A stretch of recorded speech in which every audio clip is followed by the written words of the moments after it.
aircraft during World War I. In 1916, they resumed the development and production of their own aircraft. It runs backwards. All right, now it's forward.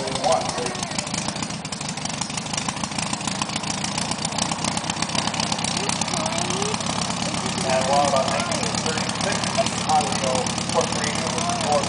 I think he just flies out of the ground effect. I don't think he is. A couple of interesting features: the fuselage, the body of the airplane, built just like a racing ship, almost like a canoe, very light wooden stringers and foremast, covered with a nice mahogany plywood. Also, a very robust landing gear in main wheels.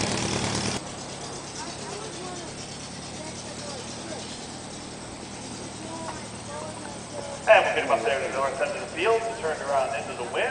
Nice little breeze down the runway. So we may actually see the Hot Wheel off the ground today. It won't be very high, it won't be very far, and it won't be very fast. Go on a look. Gotta get that tail up there. It comes up. Come on, are we gonna get in the air?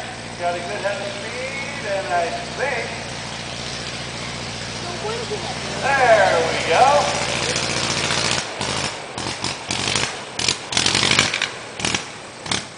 Not too high, but nonetheless off the ground. 1910 Hot Wheel monoplane. And for a little pop today. Usually back in the early days of flying, they did most of their aviation early in the morning.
And the air is ready to roll.